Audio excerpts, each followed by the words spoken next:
Seigneur de Jésus-Christ. Que Dieu vous bénisse. Prenons directement la Bible dans Jonas chapitre 2.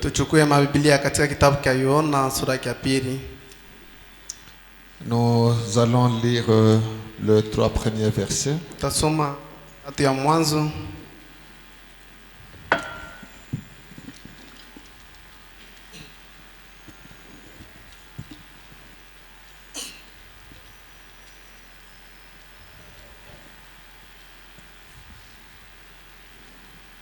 L'Éternel fit venir un grand poisson pour engloutir Jonas. Et Jonas fit dans le ventre du poisson 3 jours et 3 nuits. Jonas dans le ventre du poisson pria l'Éternel son Dieu. Il dit: dans ma détresse, j'ai invoqué l'Éternel et il m'a exaucé. Du sein du séjour des morts, j'ai crié et tu as entendu ma voix. Que Dieu bénisse sa parole. On peut aussi ajouter Hébreux chapitre 11.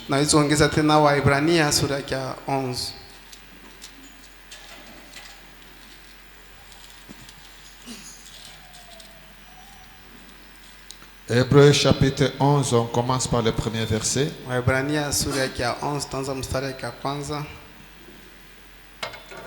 Or, la foi est une ferme assurance des choses qu'on espère. Et une démonstration de celles qu'on ne voit pas. Pour l'avoir possédé, les anciens ont obtenu un témoignage favorable. Que Dieu bénisse encore sa parole. Merveilleux Père, nous sommes venus encore ce soir pour nous exhorter et pour prier, Père éternel. Oint nous, oint l'interprète, oint toute la congrégation, Père de gloire. Et donne-nous suffisamment la foi pour que nous puissions recevoir tout ce dont nous avons besoin. C'est au nom de Jésus-Christ que nous avons demandé ceci. Amen. Amen. Que le Seigneur bénisse. Nous continuons pour notre exhortation. Nous venons de lire à 2 endroits différents. Ici dans Hébreux chapitre 11, nous voyons la Bible qui nous dit: pour avoir possédé la foi, les anciens ont obtenu un témoignage favorable. Donc tous les anciens que nous connaissons là, Abraham, Isaac, tous les autres, c'est à cause de la foi, à cause de leur foi, ils ont obtenu des témoignages. On n'a jamais dit à cause de leur argent, à cause de leur effort, et aussi ont rencontré des problèmes divers. Chaque chrétien a rencontré un problème quelque part d'une manière ou d'une autre. Même Abraham, le père de la foi, il était stérile. Mais il ne regardait pas à ce qu'il était. Il regardait à ce que la parole a dit. Et un chrétien qui a la foi, il ne regarde pas à ce qu'il voit. Il regarde à l'invisible, à ce que Dieu a promis. Il est certain de ce Dieu-là. Il sait que comme Dieu a parlé, ce qu'il a dit va arriver. Ce qu'il a promis va arriver. Et c'est comme ça que nous voyons même avec Jonas, là où nous avons lu. Jonas était un rétrograde. C'était un serviteur de Dieu. Mais il a désobéi à la parole de Dieu. Il s'est retrouvé à cause de la désobéissance. Il voulait fuir la face de Dieu. Il est monté dans un bateau tout en pensant qu'il était plus malin que Dieu. Des fois, parmi nous, nous pouvons avoir des Jonas qui sont tentés de fuir la face de Dieu, en train de fuir la volonté de Dieu, qui marchent en dehors de la parole de Dieu. Jonas était en dehors de la volonté de Dieu. Et pendant qu'il était dans le bateau, les dieux mettent des circonstances. Il a suscité des tempêtes sur la mer. Les tempêtes sont venus, ce n'était pas l'affaire du diable, mais c'était l'affaire de Dieu. Des fois, les tempêtes que nous avons, ce n'est pas le problème du diable, c'est Dieu lui-même dans la chose. Dieu peut susciter des tempêtes pour que tu puisses rentrer vers lui. Dieu peut susciter des tempêtes pour que tu regardes à lui. Mais toi, au lieu de regarder à lui, tu es en train de regarder aux hommes, tu es en train de regarder à l'argent. Tant que tu regardes à l'argent, cette tempête-là restera comme ça. Cette maladie restera comme ça. Cette difficulté restera comme ça. Mais quand les difficultés arrivent, il faut lever les yeux, regarder au ciel. Regardez Jonas, il était aussi serviteur de Dieu, mais à cause de la désobéissance, la tempête est venue sur la mer. La tempête voulait le tuer. Il était dans le bateau, et quand il a regardé la tempête, il a regardé comment le bateau évoluait, mais même a vu que ici c'était la mort. Il a compris. Un chrétien, il est chrétien. Quand les difficultés arrivent, il se pose la question pourquoi Dieu a permis que ça arrive. Parce que la Bible nous dit les anges de Dieu campent autour de ceux qui craignent Dieu. Si les anges campent autour de nous, tous sont venus les difficultés, tous sont venus des maladies, tous des problèmes. Les problèmes qui nous arrivent, quelque part Dieu a permis que ça arrive. Et la chose qu'il faut se demander, pourquoi Dieu a permis que ça arrive? Tous les saints de l'Ancien Testament, ils ont eu le haut et le bas comme vous et moi. Et chacun avait toujours le temps de vérifier un peu sa vie. Même Job qui vivait dans l'intégrité, qui se contrôlait chaque jour, qui sacrifiait même des holocaustes chaque soir, il vérifiait sa vie et la vie de sa famille. Bien qu'il vivait dans la droiture, les problèmes sont venus. Les difficultés sont venues. Quand les difficultés sont venues, au lieu que Job commence à chercher qui sont les sorciers, parce que beaucoup de chrétiens aujourd'hui, quand les choses ne marchent pas, au lieu de se poser la question pourquoi Dieu a permis que ça arrive, ils cherchent des gens qui est sorcier. On ne cherche que des sorciers. Et même quand nous allons dans nos tabernacles, nous allons qu'on nous dise qui est le sorcier qui a bloqué ta vie. Et disent, vous êtes les enfants de Dieu, vos vies sont dans la main de Dieu. Il n'y a aucun sorcier qui peut te toucher, aucun féticheur ne peut te toucher, aucun membre de ta famille ne peut te toucher, à moins que Dieu ne l'autorise. Parce que tu es dans la main de Dieu.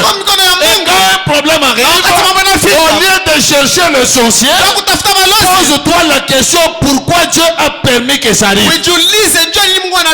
Jonas était dans le bateau, il a vu la tempête, il a vu comment le bateau allait sombrer. Jonas est resté calme parce qu'il comprenait que ça c'est Dieu. Il a compris que c'est Dieu dans la chose. Quand on a dit regardez la tempête va sombrer, et chacun commence à prier. Que chacun commence à prier.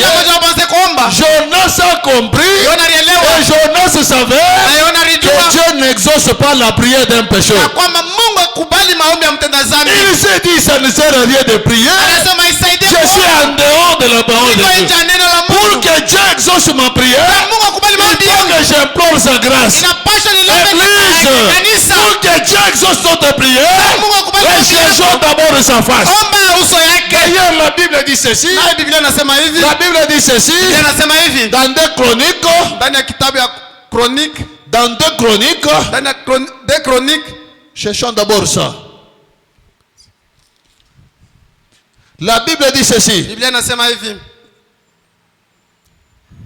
Nous sommes dans 2 Chroniques, chapitre 7. Commençons par le verset 13. Écoutez la Bible. C'est Dieu qui parle ici. Il dit, quand je fermerai le ciel et qu'il n'y aura point de pluie, quand j'ordonnerai au sauterelles de consumer le pays, quand j'enverrai la peste parmi mon peuple,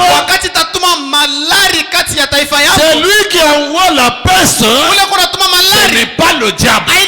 Dieu lui-même envoie la peste parmi le peuple. Dieu lui-même ferme le ciel et la pluie ne tombe pas. Dieu lui-même ordonne aux sauterelles de consumer tout le pays. Quand je fermerai le ciel et qu'il n'y aura point de pluie, quand j'ordonnerai aux sauterelles de consumer le pays, quand j'enverrai la peste parmi mon peuple, écoutez, si mon peuple sur qui est invoqué mon nom s'humilie et prie et cherche ma face, et s'il se détourne de ses mauvais voies, je l'exaucerai des cieux. Donc, quand le peuple de Dieu s'humilie, Dieu va exaucer au niveau des cieux. Peu importe ce que tu as fait, ce soir implore la grâce du Seigneur, il va t'exaucer. C'est lui-même qui dit, si mon peuple sur qui est invoqué mon nom, on t'invoque le nom du Seigneur sur toi, on t'appelle chrétien à cause de Christ. Donc tu es le peuple de Dieu. Peu importe ce que tu as fait, peu importe ce que tu as dit, la Bible dit, si mon peuple sur qui est invoqué mon nom s'humilie,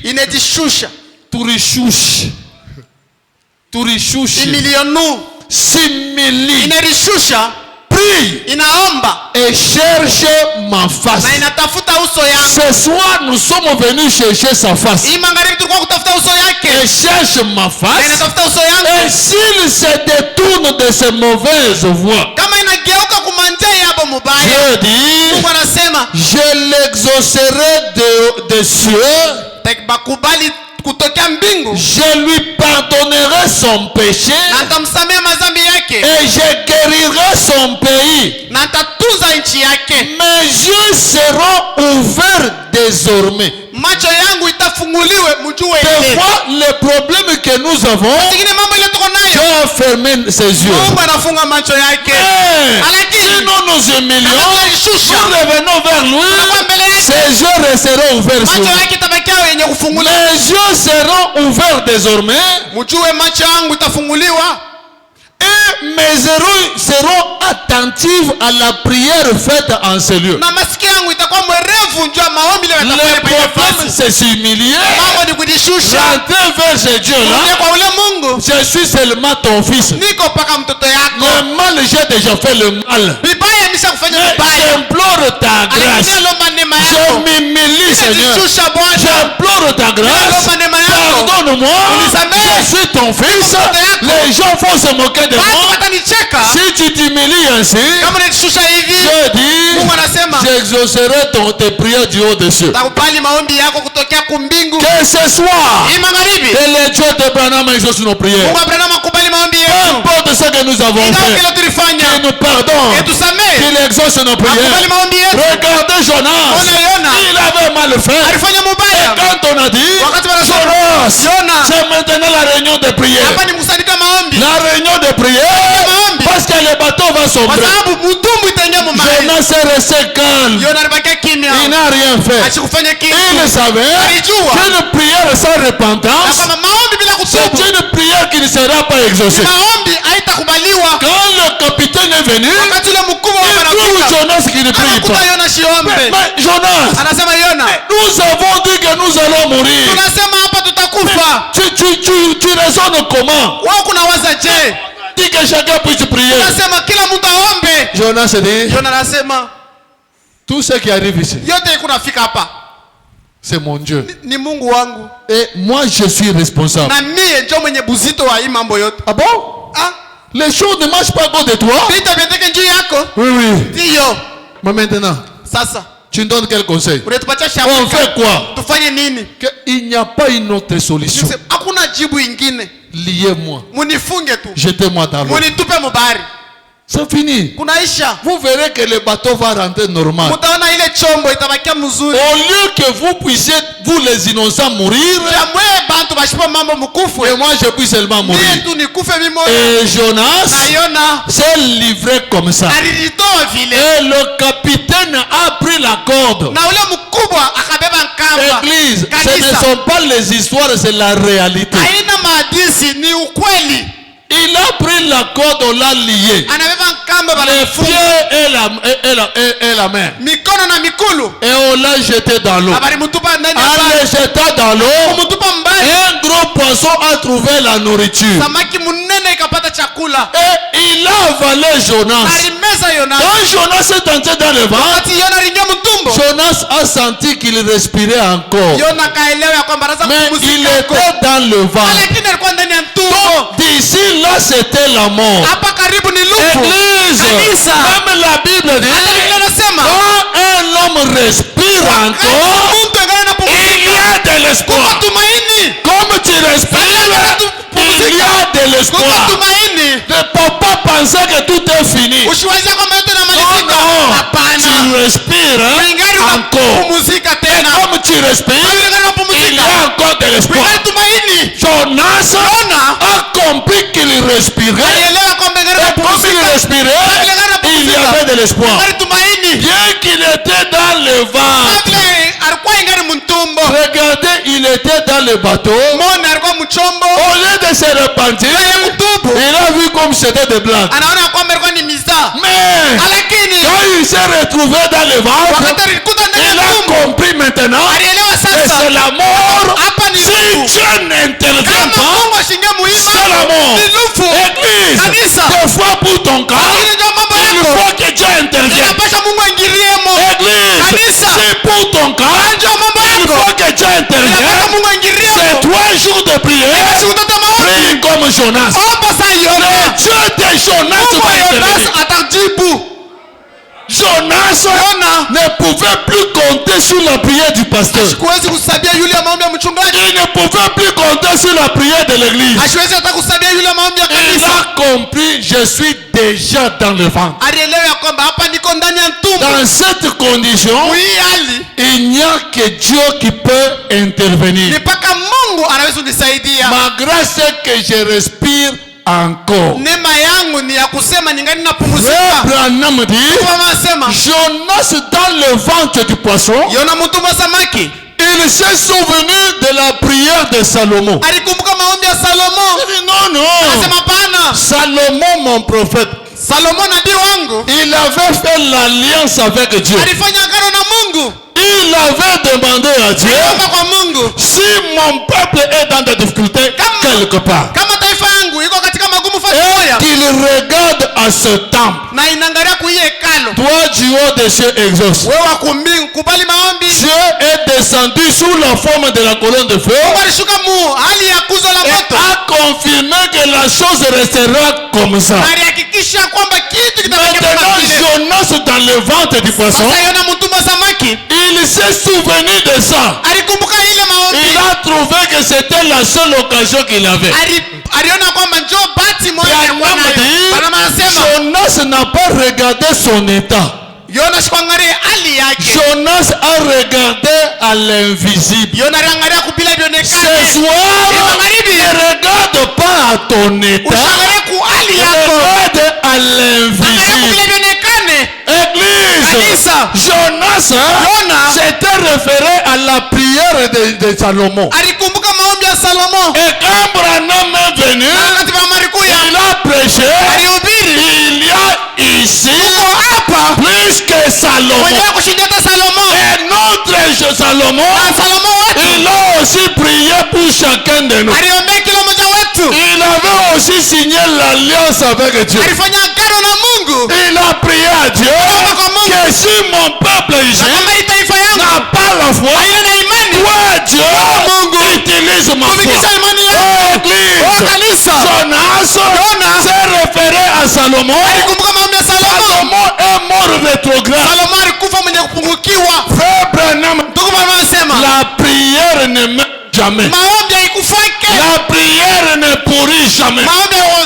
Bien que Salomon a rétrogradé, mais sa prière avait toujours des effets.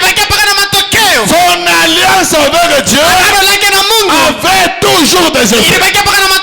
Que dit de notre Salomon? Il est mort chrétien. Il n'a jamais rétrogradé. Sa prière a toujours des effets même ce soir. Si ce soir tu es dans le ventre du poisson sans solution, réfère-toi à la prière de Salomon. Le Dieu du ciel va exaucer ta prière. Il va te tirer du poisson. Il va sortir du ventre du poisson. Jonas, il a regardé à cela. Et en regardant là, il a cru.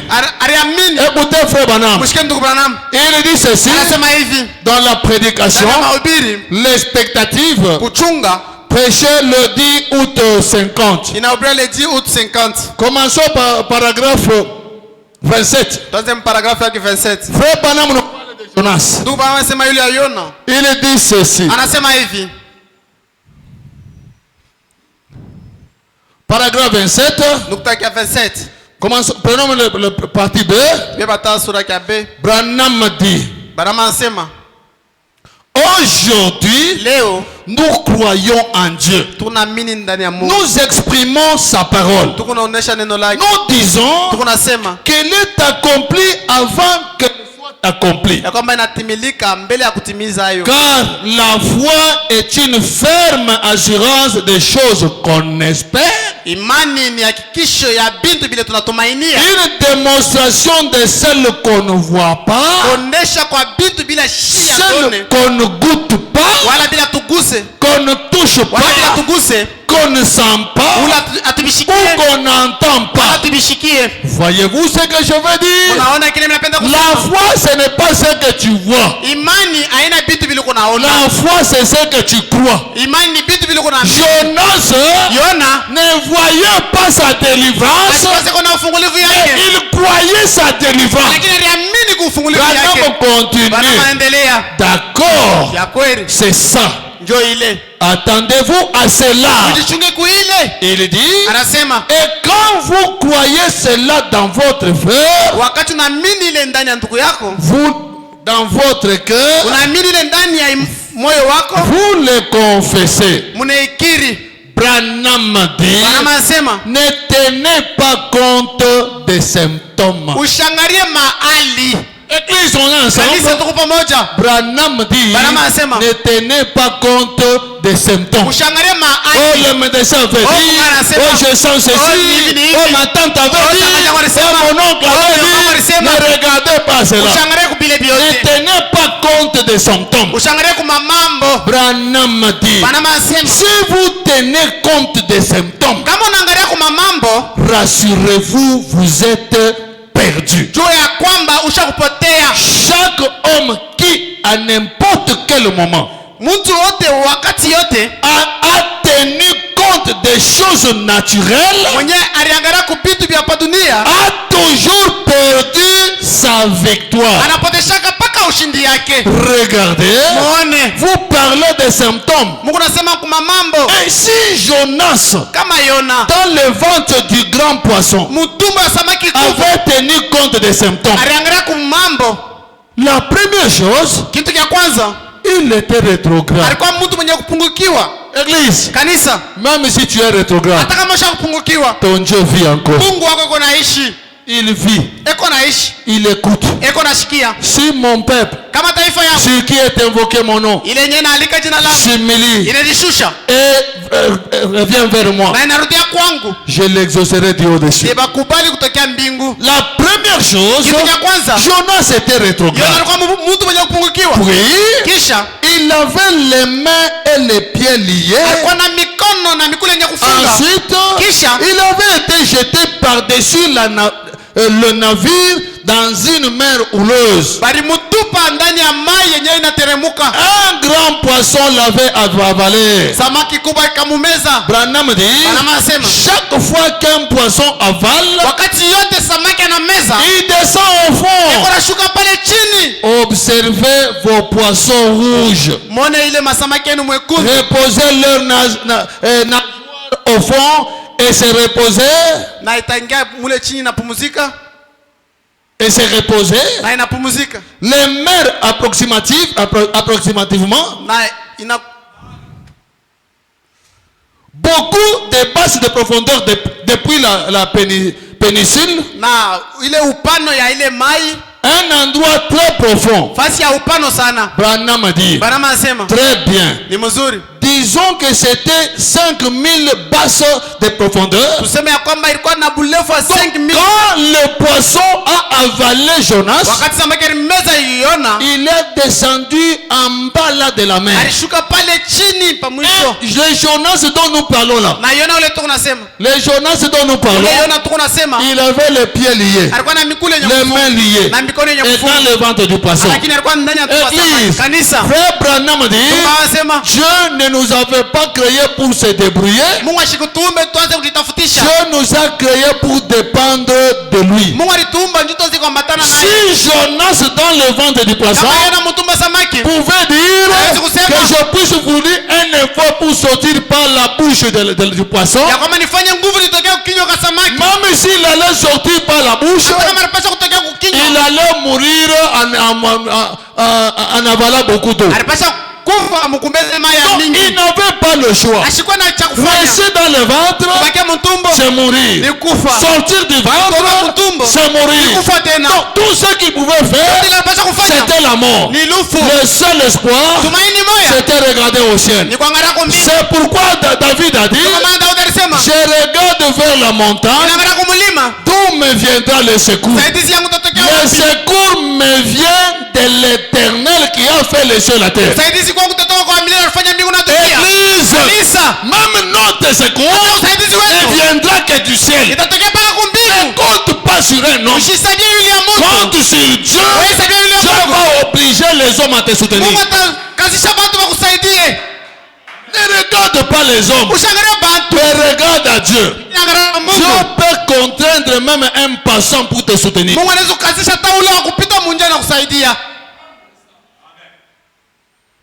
Jonas était là, rétrograde, fuyant Dieu, les mains liées derrière lui, dans une mer houleuse,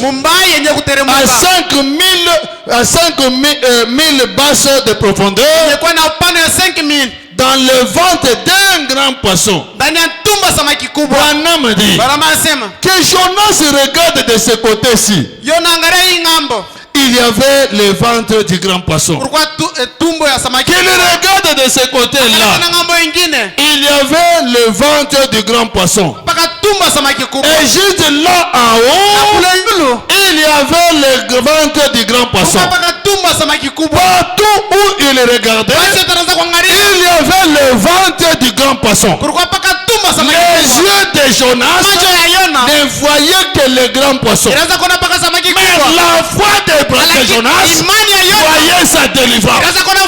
Église, nous ne savons pas comment faire pour te délivrer. Mais si tu t'attends à lui, il va te délivrer. Il est Dieu. Pas importe là où Jonas regardait. Il regarde à gauche, c'était le ventre. Il regarde à droite, c'était le ventre. Qu'il regarde en haut, c'était le ventre. Alors tout ce qu'il pouvait, c'est regarder par la foi au ciel. Nous aussi, regardons par la foi au ciel. Au ciel ici, il y a un Dieu.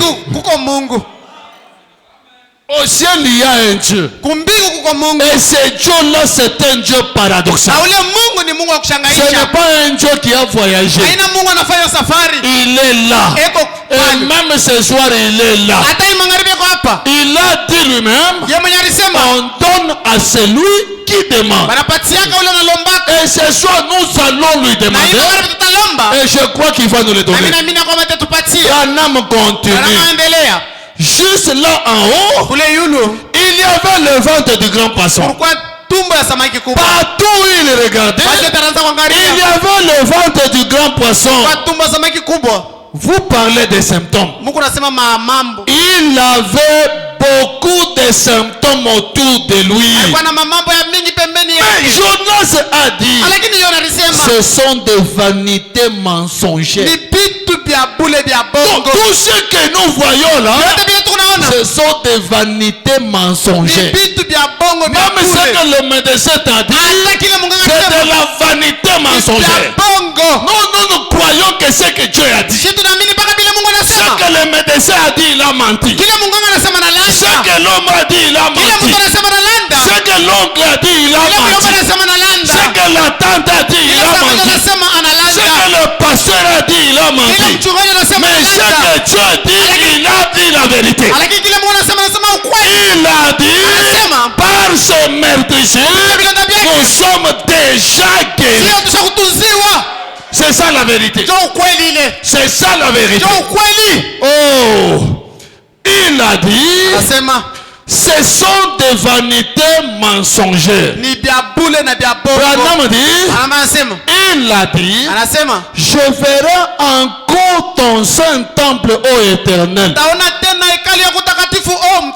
Jonas savait que lors de la dédicace du temple, Salomon avait offert une prière. Notre Salomon avait offert une prière. Qui disait, si ton peuple se retrouve quelque part en détresse comme cela, et qu'il ait le regard tourné vers ce saint temple et prie,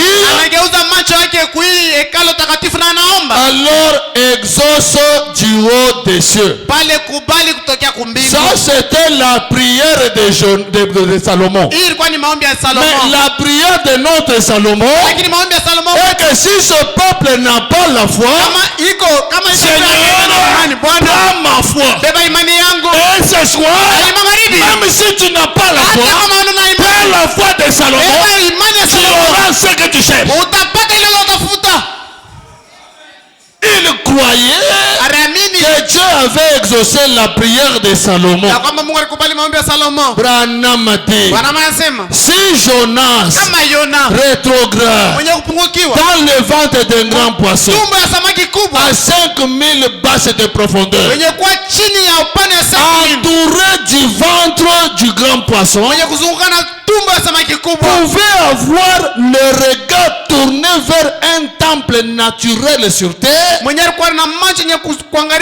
grâce à la prière d'un homme qu'un homme terrestre a offert, et avait cru que Dieu avait exaucé cela. Jonas avait cru que Dieu avait exaucé la prière de Salomon. Est-ce que toi aussi tu crois que Dieu a exaucé la prière de notre Salomon? Alors réfère-toi à ça, tu auras cette richesse.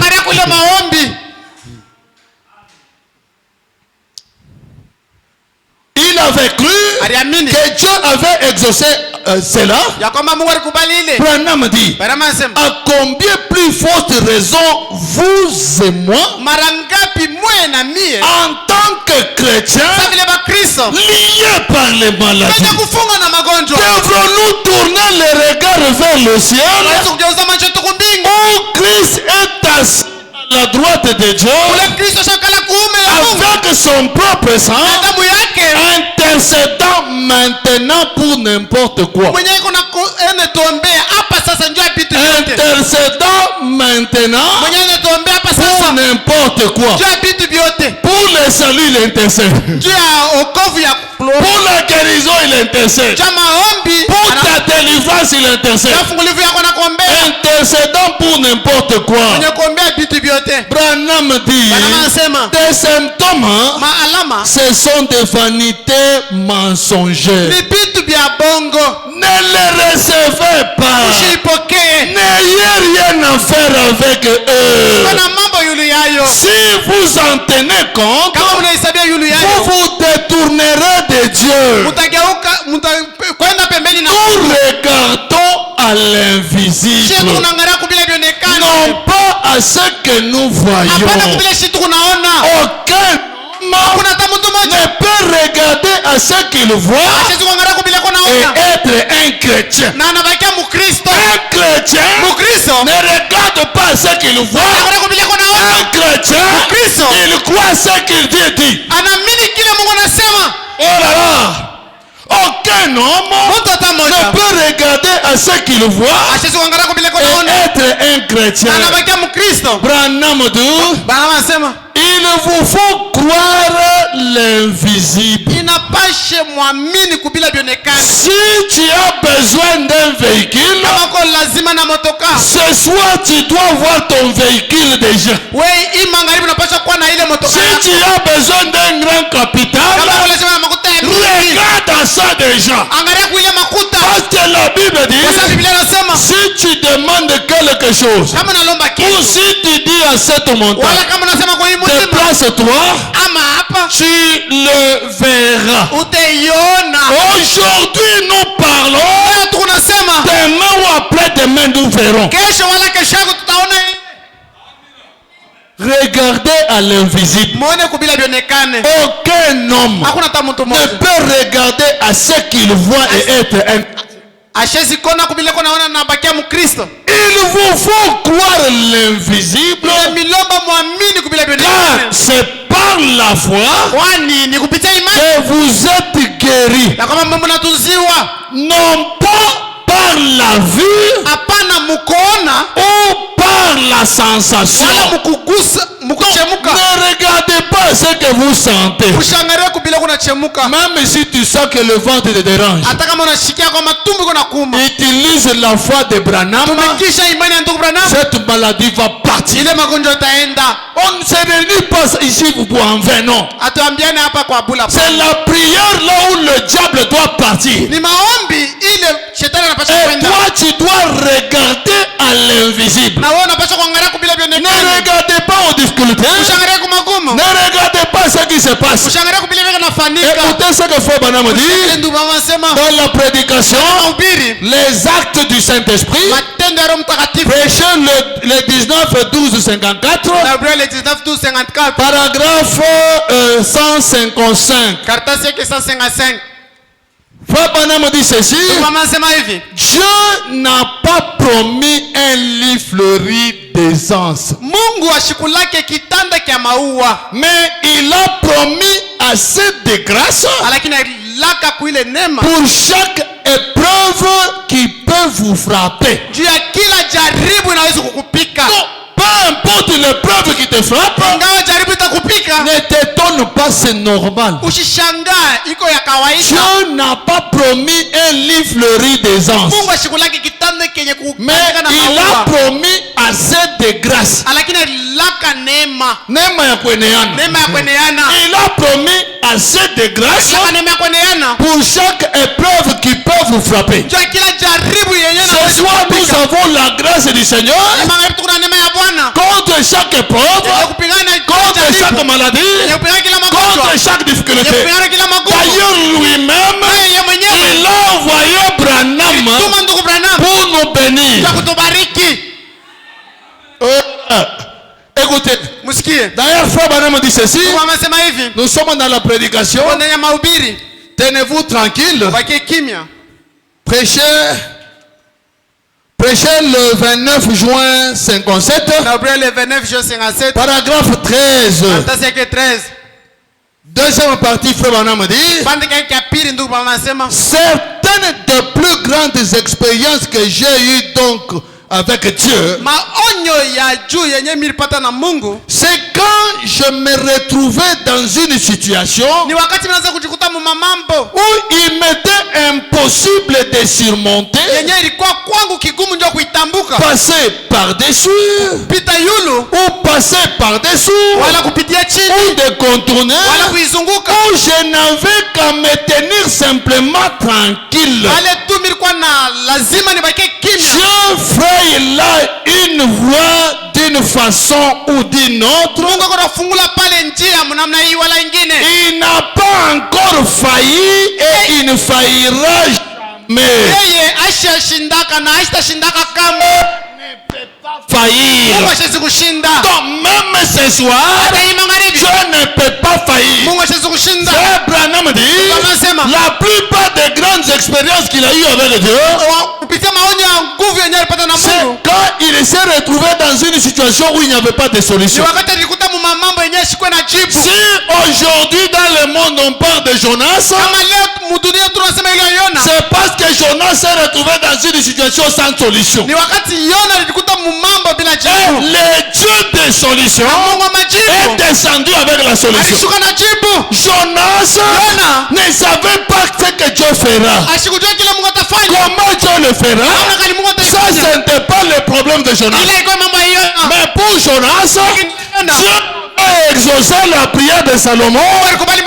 Cela me suffit. Dieu doit exaucer ma prière. Et Dieu a exaucé la prière. Jonas était rétrograde. Dieu a exaucé sa prière. Église, le Dieu là, il est vivant. Il va exaucer nos prières. Peu importe ce que tu es, il est Dieu. Il est le souverain sacrificateur. La Bible dit, il est le souverain sacrificateur de votre confession. J'aurai une vécu. J'aurai un vécu. J'aurai un vécu. J'aurai un vécu. J'aurai un vécu. J'aurai un vécu. J'aurai un vécu. Et le véhicule est là. Moi, je ne resterai plus locataire. Je ne resterai plus locataire. Je ne resterai plus locataire. Et tu vas quitter le locataire. Lui, il exauce ce que toi tu dis.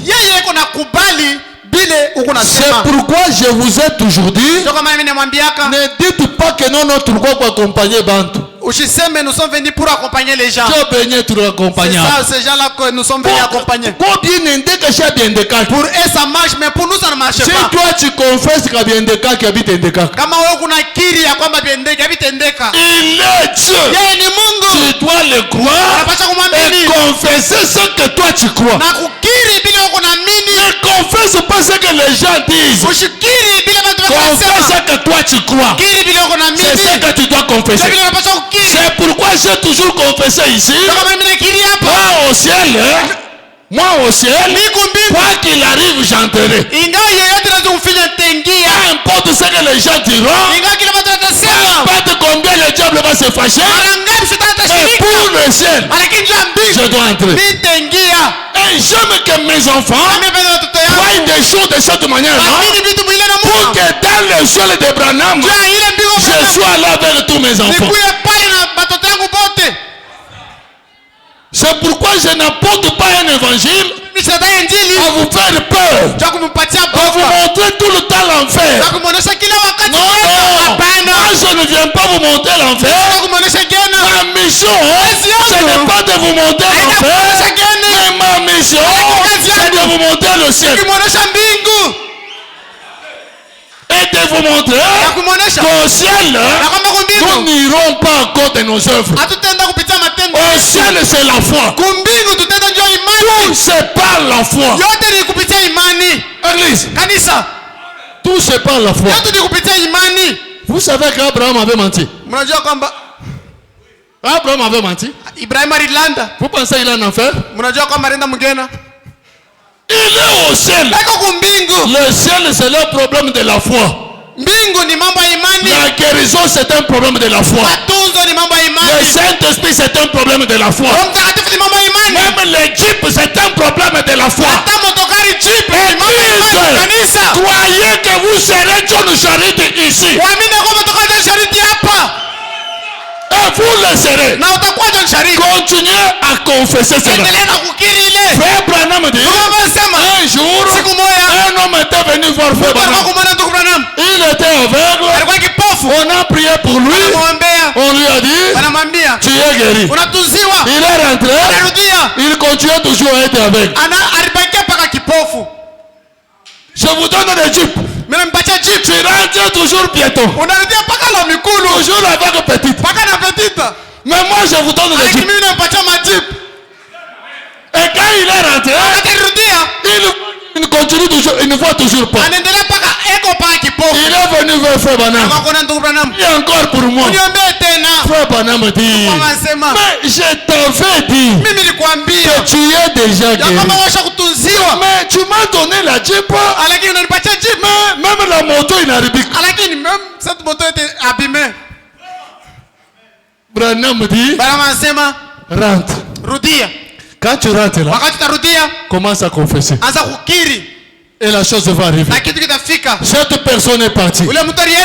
Il ne voyait pas.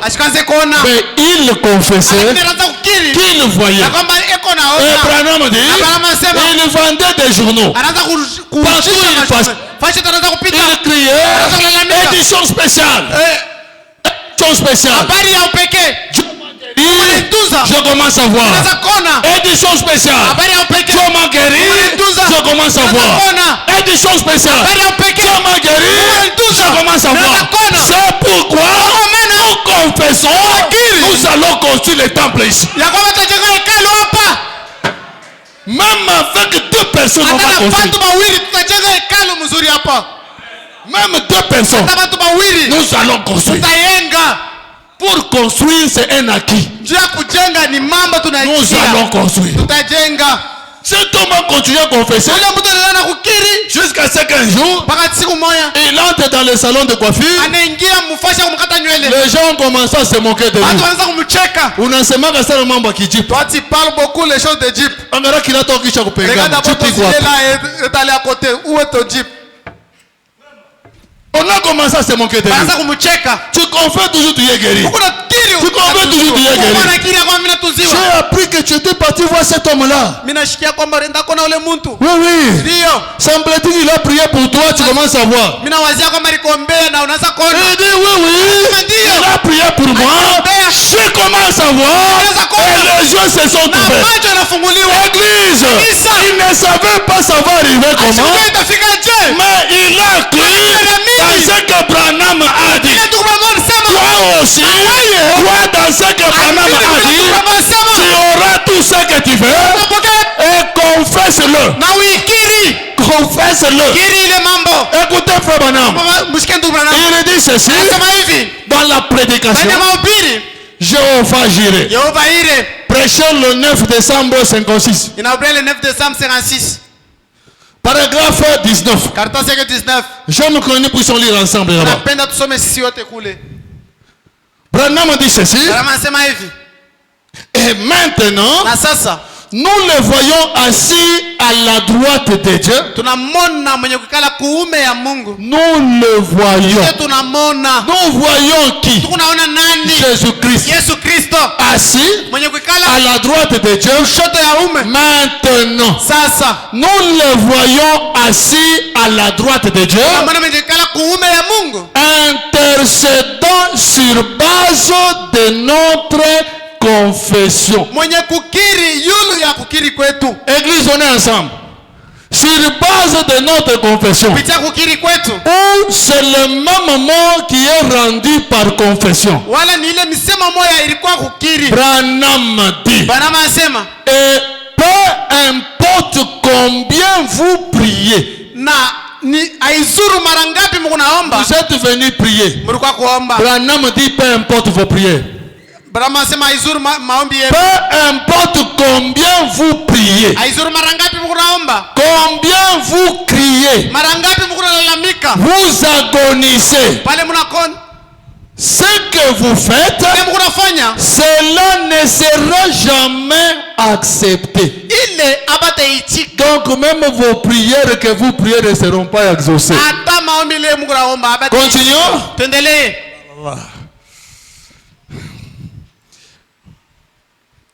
Dieu ne peut rien faire pour vous avant premièrement que vous acceptiez cela par la foi et que vous croyez cela et que vous confessiez cela.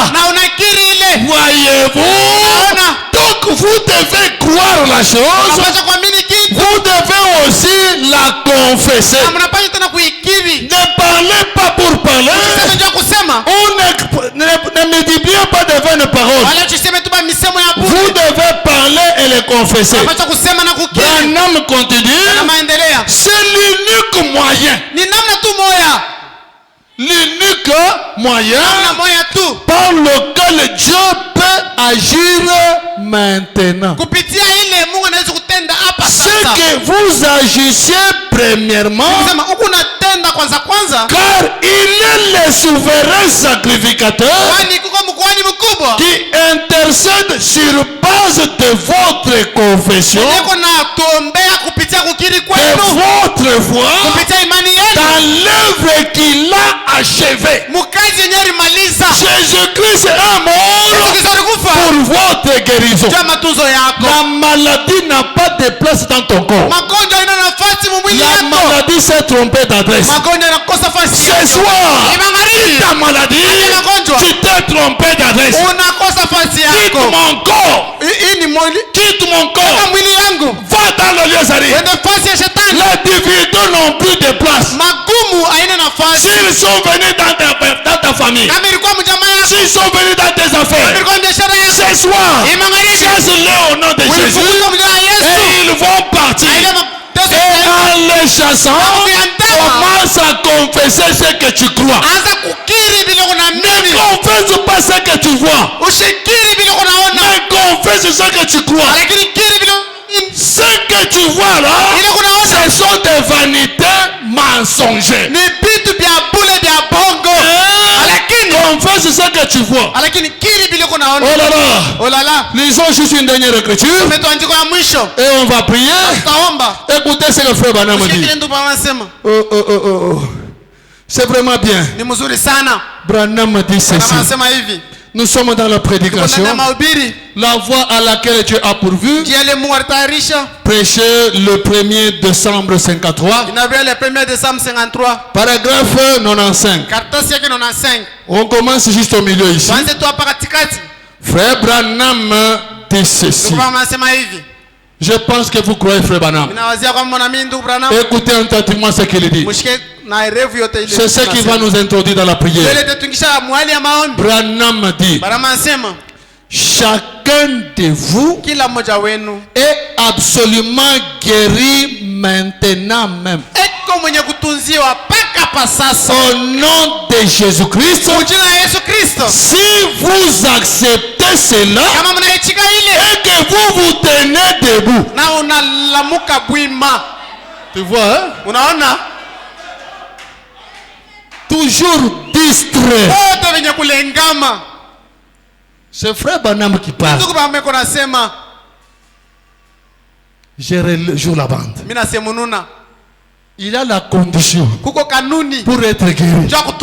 Il dit, chacun de vous est absolument guéri maintenant même au nom de Jésus-Christ. Si vous acceptez cela et que vous vous tenez debout, Branham dit, réclamez votre victoire que Dieu vous a offerte. C'est le moment de crier. Et le muraille de Jéricho, ainsi dit, l'ennemi qui vous garde dehors tomberont par terre et chaque puissance du diable sera brisée au nom de Jésus. Que Dieu vous bénisse. Jéhovah est son nom. Jéhovah est son nom. Jéhovah est son nom. Chantons Jéhovah est son nom.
Seigneur, réclamons nos droits.